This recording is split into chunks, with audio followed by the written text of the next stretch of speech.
Hello everyone, one second welcome back to our channel civil for engineers. दोस्तों, आज के इस वीडियो में कुछ ऐसी चीज डिस्कस करने वाला हूं मैं जो कि आजकल हर किसी का कंसर्न है, बल्कि यूं कहूंगा कि एक मेजर कंसर्न है। क्यों? इसकी वजह यह है कि हम लोग ज्यादा ध्यान नहीं देते। हमको सिर्फ ये मालूम है कि घर बनाना है, हमें अच्छे से अच्छा घर बनाना है जो कि क्वालिटी में हो, जो कि सेफ्टी में हो, जो कि ड्यूरेबिलिटी में अच्छा हो और मॉडर्न हो, काफी अपडेटेड हो, आज के स्टेटस के हिसाब से उसको मैच करता हो। हम ये हर कोई सोचता है कि घर बनाने से पहले ये सारी चीजें उसके दिमाग में होती है। वो क्या करता है, 10 जगह कंसल्ट करता है, उसके बाद में घर बनाना स्टार्ट करता है। लेकिन मैं यहां पे आपको थोड़ी देर के लिए ये कहूंगा कि मान लीजिए आप एक ब्रांड हो, एक ब्रांड अब जब आप प्रिफर कर रहे हो, आपके पास एक ब्रांड है, आपके पास एक नॉन ब्रांडेड है, आपके पास एक एक्सपर्टाइज है। अगर ये तीनों में से आपको मैं कोई एक जगह से कुछ आइटम खरीदने को बोलूंगा, इलेक्ट्रिकल आइटम हो या ऑटोमोबाइल आइटम हो या मैन्युफैक्चरिंग आइटम हो, कोई भी आइटम हो, तो आप ये तीनों जगह में से कौन सी जगह से आइटम खरीदना प्रेफर करेंगे? 99% लोग यही कहेंगे कि हम जाएंगे ब्रांड के साथ में। क्यों? ब्रांड के अंदर अपने को रिलायबिलिटी होती है, सेफ्टी होती है, क्वालिटी होती है और एश्योरेंस होता है। ये ब्रांड की खासियत होती है। वाई? बिकॉज इसके पीछे एक अपनी स्टोरी है। They are expertise in that, they are very good trained in that, they have professional peoples, they know how to build quality, they know how to make quality. ये सारी चीजें एक brand के अंदर होती है। बट जो जनरल होता है, जो एक्सपर्टाइज होता है, उनके पास ये चीजें नहीं होती। क्यों? ब्रांडेड के अंदर आपको एक्सपर्टाइज आ गया, इसके अंदर आपको स्पेशलाइजेशन आ गया, इसके अंदर आपको ड्यूरेबिलिटी आ गई, क्वालिटी आ गई, सेफ्टी आ गई। ये सारी चीजें आपको मिलती है ब्रांड के अंदर। ठीक उसी तरीके से जब हम घर बनाने जाते हैं, हम लाखों रुपए खर्चा करते हैं उस पर, 10 लाख से ज्यादा भी खर्चा करते हैं, 1 करोड़ से भी ज्यादा खर्चा करते हैं। हमको वहां पे क्वालिटी चाहिए, ब्रांड चाहिए, ड्यूरेबिलिटी टाइप चाहिए। और ये कहाँ पे मिलती है आपको? अच्छे कंसल्टेंट के पास मिलती है, अच्छे आर्किटेक्ट के पास मिलती है, एक इंजीनियर दे सकता है। अब ये यहाँ पे दो तरीके के आपको चीजें मिलती है। एक होता है एग्जीक्यूशन होता है, एक होता है प्री एग्जीक्यूशन। प्री एग्जीक्यूशन में आर्किटेक्ट आ गया, कंसल्टेंट आ गया, स्ट्रक्चरल डिजाइनर आ गया, ये सारे लोग आ गए। अब ड्यूरिंग एग्जीक्यूशन में आता है इंजीनियर। हालांकि इंजीनियर की टीम कंसल्टेंट के पास भी होती है, स्ट्रक्चरल कंसल्टेंट के पास होती है। लेकिन हम अक्सर क्या करते हैं, हम बस एक ही चीज हमारे ध्यान में होता है कि भाई हमको 10 लाख में घर बनाना है। कुछ लोग 10 लाख में घर बनाना होता है अपने को, तो वो क्या करते हैं, एक जनरल किसी कॉन्ट्रैक्टर को पकड़ते हैं या ठेकेदार को पकड़ते हैं या फिर कारीगर को पकड़ते हैं कि बोलते हैं मुझे घर बनाना है। वो आता है, सर यहाँ पे 10 बाई 10 का एक रूम बनाओ, इधर एक 10 बाई 10 का रूम बनाओ, इधर एक 10 बाई 10 का रूम बनाओ, इधर किचन, इधर टॉयलेट बाथरूम करके एक प्लान बनाता है। वो प्लान के हिसाब से वो लोग आगे चल के उसको डेवलप करते हैं। डेवलप करने के बाद में वहां पे आपको क्वालिटी नहीं मिलेगी, वहां पे आपको ड्यूरेबिलिटी नहीं मिलेगी, वहां पे आपको सिर्फ इकोनॉमिकली मिलेगी। लेकिन ये इकोनॉमी आपको, अगर मान लीजिए 10 लाख का आपका बजट है, एक क्वालिटी हाउस बनता है 12 लाख रुपए में, लेकिन वो 10 लाख रुपए में आपको अच्छा सा घर बना के दिखाता है और वो बना भी देता है घर 10 लाख रुपए में। लेकिन अब मैं आपको यहाँ पे इस चीज से ये कंपेरिजन सिखाऊंगा कि वो 10 लाख रुपए का जब घर बनता है आपका, क्या वो घर लंबा टिक पाता है? क्या वो घर की ड्यूरेबिलिटी अच्छी होती है? क्या वो घर की क्वालिटी अच्छी होती है?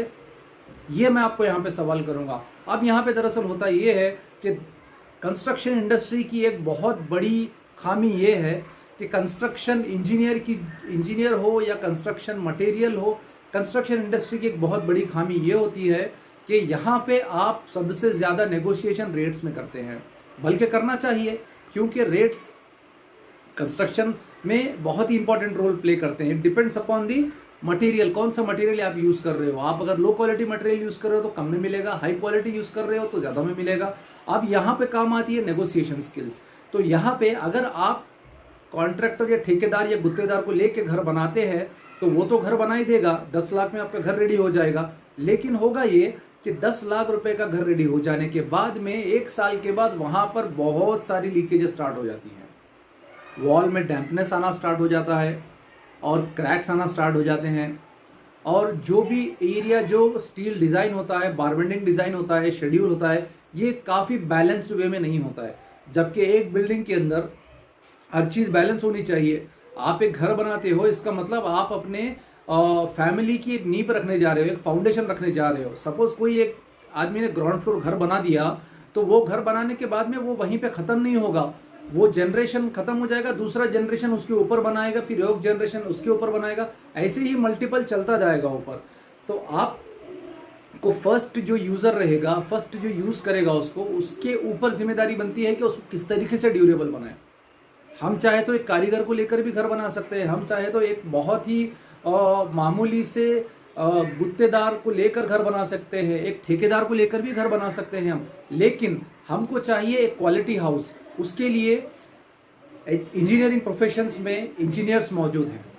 आप सिर्फ यहाँ पे देखिए, आपको और एक चीज़ इंपॉर्टेंट मैं यहाँ पे क्लियर करूँगा कि जो घर बनाने की प्रोसेस होता है, जो घर बनाने के लिए जो तरीका होता है, वो तरीका पूरा होता है एक साइकिल से। कैसा साइकिल है मैं आपको यहाँ पे वो समझाता हूँ। फर्स्ट होता है क्लाइंट यानी ओनर, उसके बाद में होता है डिजाइनर, उसके बाद में होता है कंसल्टेंट, उसके बाद में होता है इंजीनियर, उसके बाद में होता है कॉन्ट्रैक्टर। यानी ये साइकिल पूरा कंप्लीट होता है। अब यहाँ पर सबसे ज्यादा फायदे में कौन रहता है? कॉन्ट्रैक्टर, क्योंकि घर बनाने का काम सिर्फ कॉन्ट्रैक्टर ही कर सकता है। आप समझ रहे हैं ना मेरी बात को? घर बनाने का काम सिर्फ कॉन्ट्रैक्टर ही कर सकता है। आप डायरेक्ट अगर कॉन्ट्रैक्टर के पास जा रहे हो, घर बना रहे हो, लेकिन आर्किटेक्ट, कंसल्टेंट और इंजीनियर, ये तीनों को अगर आप स्किप करके डायरेक्ट उधर जाओगे तो होगा ये कि आपको यहाँ पे सिक्योरिटी नहीं मिलेगी, आपको यहाँ पे रिलायबिलिटी नहीं मिलेगी, आपको यहाँ पे क्वालिटी नहीं मिलेगी, आपको यहाँ पे ड्यूरेबिलिटी नहीं मिलेगी। क्यों?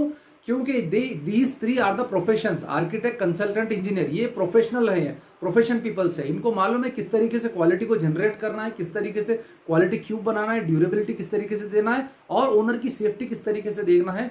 ये सारी चीजें ये कंसल्टेंट, आर्किटेक्ट और इंजीनियर को पता होती है। आर्किटेक्ट वो देखकर डिजाइन करता है, कंसल्टेंट वो देखकर स्टील डिजाइन देता है, और इंजीनियर आर्किटेक्ट और कंसल्टेंट के दोनों के डिजाइन को मद्देनजर रखते हुए बिल्डिंग को एग्जीक्यूट करता है।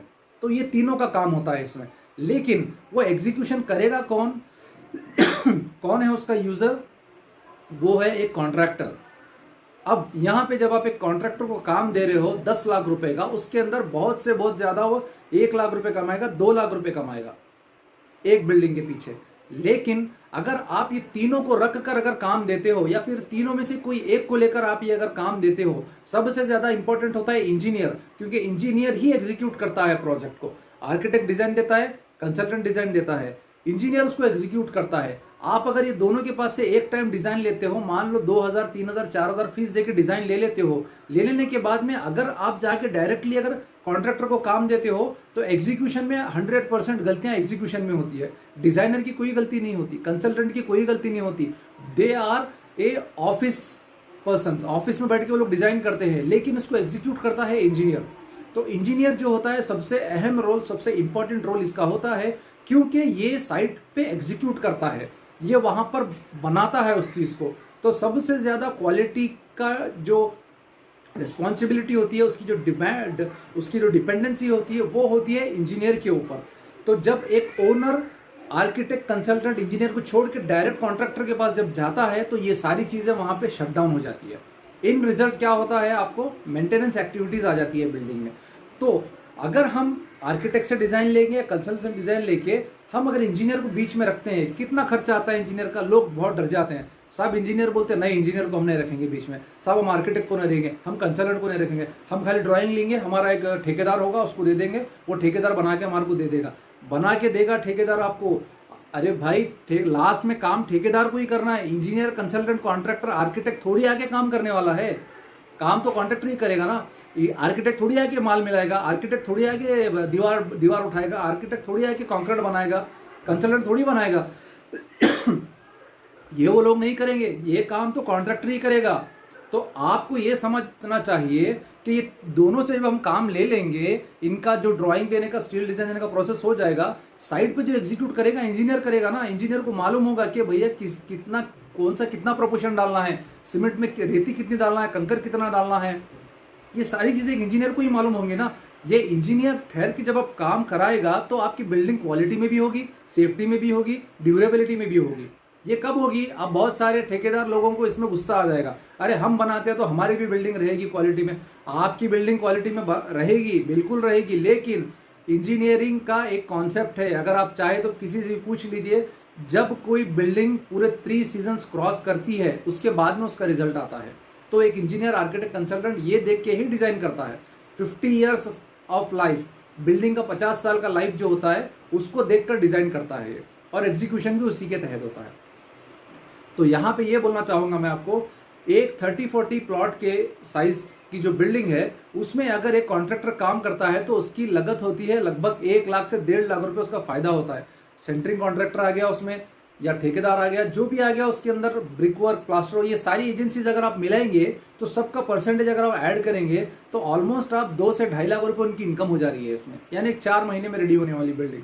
अब यहाँ पे अगर आप एक इंजीनियर को बीच में रखते हो as a consultant, as a third party, अगर उसके अंडर में इनको सुपरविजन आप देते हो तो यहाँ पे होता क्या है, ये बहुत से बहुत अपनी फीस 40,000 से 50,000 लेगा, लेकिन ये रेगुलरली आएगा, साइट पे विजिट करेगा, ये रेगुलरली जो क्वांटिटी होगी उसको मेजर करेगा, ये रेगुलरली ब्रांड्स को प्रेफर करेगा, ये रेगुलरली हर चीज़ का चेकअप करेगा, ये रेगुलरली हर चीज़ को अटेंड करेगा, ये रेगुलरली साइट विजिट करेगा, ये रेगुलरली आके जो एग्जीक्यूशन वर्क होता है उसको मॉनिटर करेगा, ये रेगुलरली आके हर चीज़ को अपने मेजरमेंट के हिसाब से, स्टैंडर्डाइज जो मेजरमेंट होते हैं, अक्सर हम देखते हैं कुछ जगह पे सर्किट बोर्ड्स जो होते हैं वॉल के, जो सर्किट बोर्ड्स होते हैं या फिर स्विच बोर्ड्स जो होते हैं, कभी ऊपर होते हैं कभी नीचे होते हैं, कभी कमाउंट ऊपर हो जाता है कभी नीचे हो जाता है, कभी इस कॉर्नर में हो जाता है तो कभी उस कॉर्नर में हो जाता है, कभी फैन की लोकेशन आप देखिए, अक्सर यही होता है, हमारा फैन होता है सेंटर में लेकिन हमारा पलंग होता है कॉर्नर में, हमारा ऑफिस टेबल होता है कॉर्नर में, फैन होता है सेंटर में। यानी ये सारी गलतियां क्यों होती है, ये सारी गलतियां होती है ठेकेदार के प्लान की वजह से, because they know how to work, they are technical person, लेकिन उन्होंने जो टेक्निकल कॉन्सेप्ट है, हमारी जो टेक्निकल बाइबल है, जो इंजीनियरिंग का रूल है, वो रूल उनको नहीं पता होता है। वो सिर्फ जाते हैं अपने एक्सपीरियंस के ऊपर कि वहां ये किया, यहाँ ये किया, इससे होता ये मिस्टेक्स विल नॉट डिक्रीज बल्कि इट विल इंक्रीज, मल्टीप्लीकेशन होता है उसमें। आज यहाँ गलती करके हट गया, वो जो ओनर होता है, ओनर नॉन टेक्निकल पर्सन होता है, उसको घर बनाने के बारे में कुछ भी नॉलेज नहीं होता है, वो हर चीज को हाँ ये सही कर रहा है, हाँ ये सही कर रहा है बोलता, लेकिन जब बारिश होती है, जब पानी निकलता है, तो जब क्या बोलता है वही ठेकेदार, कुछ भी नहीं है सब, थोड़ा उसको प्लास्टर को फोड़ेंगे, पैचअप करेंगे, पानी नहीं आएगा उसके अंदर। आप यकीन मानिए मेरे पास 2 से 3 केसेस ऐसे हैं जिसकी वायरिंग कंप्लीटली जल गई, घर की कंप्लीटली घर की वायरिंग जल गई, सिर्फ ये एक ठेकेदार की गलती की वजह से। क्यों? ये लोग छत डालने के टाइम सही ध्यान नहीं दिए, जो कॉन्ड्यूट होता था कॉन्ड्यूट लूज हो गया, उसके अंदर पानी चला गया, वो पानी होते होते कॉन्ड्यूट से फ्लो होते होते सीधा मीटर बॉक्स में आ गया, घर की पूरी वायरिंग जल गई। किचन के अंदर इतना ज्यादा लीकेज आ गया, इतना ज्यादा लीकेज आ गया कि लोग थक गए उसको रिपेयर करते करते। इन्हें रिजल्ट क्या हो गया, जो 10 लाख में जो वादा किया था कॉन्ट्रैक्टर ने बना के देने का, वो तो बना के दे दिया, लेकिन एक कंसल्टेंट के हिसाब से जो चीज 12 लाख की होनी चाहिए थी, बाद में उसको 2 से 3 लाख रुपए और एक्स्ट्रा मेंटेनेंस आ गया। इसमें होगा क्या, टाइम वेस्ट होगा आपका। सही तरीके घर देखिए, हर किसी का घर हो, सपनों का घर होता है, लाइफ में एक बार घर बनता है, लेकिन वो घर अच्छा बनना चाहिए, क्वालिटी में बनना चाहिए। अगर आप एक काम करते हो और उस काम के अंदर 10 गलतियां अगर आ जाती है, दैट मीन्स दैट कि यू आर नॉट परफेक्ट, आप उसमें परफेक्ट नहीं हो। आप उसमें परफेक्ट कब हो, एक काम करते हो उसके अंदर एक ही गलती निकलती है, तो जब आप परफेक्ट हो। क्यों? That is not mistake, that is a learning mistake, उस गलती से आपने कुछ सीखा है। लेकिन जब एक चीज बनाते हो उसमें 10 बार गलती हो जाती है, तो वो गलती नहीं होती, that shows that you are imperfection, आप उसमें परफेक्ट नहीं हो। तो मेरा यही आपसे मानना है। आज देखिए मार्केट में बहुत सारे ब्रांड अवेलेबल है, आज की डेट में चाइना सबसे ज्यादा सप्लायर है, सबसे ज्यादा टेक्नोलॉजी में एडवांस है, लेकिन उसके बावजूद भी चाइना की चीजें टिकती नहीं है। आज मैं एक मोबाइल ले रहा हूं, एक मोबाइल जो लेता हूं मैं, अगर मैं वही सैमसंग का लेता हूं तो मुझे 25 से 30 हजार में मिलेगा। अगर वही फोन मैं सेम इसमें अगर जाऊंगा चाइना कंपनीज में, तो मुझे वहां पे 8 से 10 हजार में फोन मिल जाएगा। लेकिन फर्क क्या है, ब्रांड तो ब्रांड ही होता है, उसकी ड्यूरेबिलिटी होती है, उसके पीछे उनका पूरा R&D डिपार्टमेंट होता है, रिसर्च एंड डेवलपमेंट कहते हैं या रिसर्च एंड डिजाइन टीम कहते हैं, उसके पीछे पूरी वो होती है, इसीलिए वो प्रोडक्ट लॉन्ग लास्टिंग चलता है। आज अब चाइना का आइटम जब लेते हैं 8,000 रुपये में, उन फूट जाता है तो उसका डिस्प्ले आपको कितने में मिलता है, आपको 1,500 से 2,000 में उसका डिस्प्ले मिल जाता है। वही ब्रांड अगर खराब होता है, उसको आप बनाने जाइए, आपको लागत ज्यादा आती है। क्यों आती है? क्योंकि उसकी ड्यूरेबिलिटी होती है, उसकी क्वालिटी होती है। तो आप लोगों से बोलने का मेरा मकसद ये है, यही है कि आप लोग ज्यादा से ज्यादा प्रिफर कीजिए, एक इंजीनियर की सुपरविजन में अपनी बिल्डिंग्स को बनाइए। क्यों मैं इस वीडियो को आज क्यों रिकॉर्ड कर रहा हूँ? रिकॉर्ड करने की वजह यह है कि पिछले दिनों जो बारिश आई है, आसपास शहरों में और बहुत सारे सिटीज़ में वहाँ पे बहुत ज़्यादा मेंटेनेंस देखने को मिले हैं। अनफॉर्चुनेटली वो सारे मेंटेनेंस इसलिए आए हैं क्योंकि those building is not supervised properly, वो बिल्डिंग को प्रॉपर सुपरविजन नहीं मिला था। इसलिए हर घर में मुझे इतने सारे मेल आए हैं, इतने सारे मेल आए हैं। मैं आपको किसी दिन मेरे मेल बॉक्स दिखाता हूँ, उसमें आप देखिए हर कोई मेंटेनेंस के बारे में पूछा है। सर हमारे पास टैंक लीकेज हो रहा है, सर हमारे पास छत टपक रही है, सर हमारे वॉल में डैम्पनेस आ रहा है, हमारे वॉल में पानी पकड़ रहा है, सर हमारे जमीन में से जो फर्शी बिछाते हैं नीचे उसकी जॉइंट्स में से पानी आ रहा है, सर हम बाथरूम में फ्लश कर रहे हैं तो हॉल में से पानी बाहर आ रहा है। ये प्रॉब्लम्स आ रहे क्यों आखिर? What is the reason of this problems? उसका रीजन ये है there is no proper execution. एक प्रॉपर एग्जीक्यूशन देखने के लिए सुपरवाइज कोई नहीं कर रहा है उसको। बस हम लोग एक छोटे से ठेकेदार पे भरोसा कर देते हैं, 10 लाख रुपए हमारा पानी में मिल जाता है पूरा, उसके बाद 4 लाख रुपए उस 10 लाख रुपए के काम को ठीक करने में चले जाते हैं हमारे। वजह क्या है उसकी? रीजन क्या है उसका? हम लोग ये गौर नहीं कर पाते हैं। हमको बस यही मालूम है कि हमारे डैड का दोस्त है, ये हमारे भाई का दोस्त है, ये फलां घर बना दिया, ये फलां सीट का घर बना दिया, ये फलां उसका घर बना दिया, फलां ढिमका वो ये, यानी हम लोग खाली टॉक ऑफ द टाउन पे जाते हैं। हम लोग आज इस लेवल तक बेवकूफ बन चुके हैं कि हम ये नहीं देखते कि सही क्या है गलत क्या है। कोई महंगी गाड़ी लेके फिर रहा है तो हम उसको पागल बोलते हैं, अगर कोई सस्ती गाड़ी लेके फिर रहा है तो दिमाग वाला बोलते हैं। ऐसा नहीं है, आप उसके पीछे जाके देखिए वजह क्या है, रीजन क्या है। आज मेरा वीडियो बनाने का मकसद यही है। आज मुझे बहुत ज्यादा गुस्सा आ रहा है, क्यों आ रहा है, रीजन क्या है उसका? अरे जब कोई 10 लाख 15 लाख 20 लाख खर्चा कर रहा है तो उसको क्या मिल रहा है उसके बदले में? 1 साल के बाद फिर मेंटेनेंस, 1 साल के बाद फिर 2 लाख रुपए लगा रहा है। अरे ऐसे काम करने से तो अच्छा है काम नहीं करना। जब आप 10 लाख रुपए खर्चा कर रहे हो तो कम से कम ऐसी जगह इन्वेस्ट करो ना कि आपको जो है सो है ना वहां पे कुछ रिलायबिलिटी मिले, कुछ सेफ्टी मिले। आपको मालूम है मेट्रो सिटीज में बहुत सारे कॉन्ट्रैक्टर्स जो होते हैं ना गारंटी लेते हैं, बिल्डिंग बनाने के बाद में 5 साल की गारंटी उनकी होती है कि कुछ मेंटेनेंस आया तो हम करेंगे करके। क्या है हमारे पास में उस तरीके के कॉन्ट्रैक्टर्स? है हमारे पास में उस तरीके के लोग काम करने वाले? नहीं है हमारे पास में। कोई लेगा ही नहीं जिम्मेदारी, उनको खुद को मालूम है आज काम कर दिया कल क्या होता नहीं मालूम, क्योंकि उनको तो काम चाहिए। ऐसी बिल्डिंग बनाते हैं कि 1 साल के बाद मेंटेनेंस आ जाए फिर हम आ जाए उसमें। तो मेरे व्यूअर्स, मैं आप लोगों से यही कहना चाहूंगा कि हम ऐसी चीज़ों पर ज़्यादा ध्यान ना दें, ऐसी चीज़ों पे हम ज़्यादा वर्कआउट ना करें। हम एक प्रॉपर तरीके से जाएं। 10 लाख रुपए खर्च हो रहा है, अगर आप मेरी बात मानेंगे, मैं 10 लाख रुपए अगर घर बनाने के लिए खर्च कर रहा हूं तो उसके पीछे मैं सबसे पहले ये देखूंगा कि इस घर को बनाने के लिए मुझे क्या चाहिए। कॉन्ट्रैक्टर तो घर बना देगा, अगर आप कोई चीज़ असेंबल करने जा रहे हो आप पार्ट्स तो ढूंढ के लाओगे ही, वैसे ही आपको पार्ट्स तो चाहिए ही चाहिए। अगर आप एक गाड़ी का टायर खरीदने जाते हो तो आपको टायर कहीं भी मिलेगा, आप वहां पे ब्रांड देखकर टायर लेकर आओगे। उसके बाद में सबसे अहम काम होता है वो टायर फिटिंग करने वाला, वो किस तरीके से उसको फिट करता है, उसकी लाइनिंग किस तरीके से मैच करता है, कौन सा फेस किधर बैठता है। ये सारी चीजें किसको मालूम होती है? एक एक्सपर्टाइज को मालूम होती है, एक एक्सपर्ट को मालूम होती है। ये सारी चीजें जिसी को भी मालूम हो गई that is the expert person. तो आज का मेरा वीडियो इसके ऊपर ही था। आप लोग जो भी घर बनाना चाह रहे हैं आप बिल्कुल बना सकते हैं। मैं ये नहीं कहूंगा कि सुपरविजन का काम आप मुझे दीजिए या किसी को दीजिए। मैं यहाँ पे देखिए अक्सर हो रहा ये है कि हम लोग बहुत ज्यादा आर्किटेक्ट्स, इंजीनियर्स और कंसल्टेंट को इग्नोर करते जा रहे हैं और सबसे ज्यादा इंजीनियर्स को इग्नोर कर रहे हैं। उसकी वजह यह है कि हम लोग डरते हैं उनसे। हम ये समझते हैं कि भाई हम अगर इंजीनियर को काम दे देंगे हमें लूट लेगा, बर्बाद कर देगा। ये एक मिथ है, ये एक वहम है, ये एक टॉक ऑफ द टाउन है। इंजीनियर कभी बर्बाद नहीं करता। इंजीनियर अच्छा घर बना के देता है, आपको रहने लायक घर बना के देता है। बल्कि वह प्रोफेशनल होता है, वो एक इंजीनियरिंग ग्रेजुएट होता है, उसको मालूम होता है कि नाम खराब कैसे होता है। तो किसी का घर कभी खराब नहीं कर सकता। जब बना के देगा तो अच्छा ही बना के देगा। बस आपको इत्मीनान रखना होगा, you have to trust on him, he will give you a very good quality of house. बस आज की वीडियो में यही आपको बोलना था मेरे को। तो लोगों इस वीडियो को ज़्यादा से ज़्यादा शेयर करिए, फॉलो करिए मेरे चैनल को, सब्सक्राइब करिए, hit the bell icon so that I can get a notification whenever you. सो दोस्तों बस आज के वीडियो में इतना ही। Like, follow, share, subscribe and hit the bell icon so that you can get a notification whenever I upload a video. अभी next video में मैं डिस्कस करने वाला हूँ नौजवानों के ऊपर, जो कि इंजीनियर्स है, जो कि जॉब नहीं है बैठे हुए, उनके ऊपर भी मैं एक वीडियो बनाने वाला हूँ।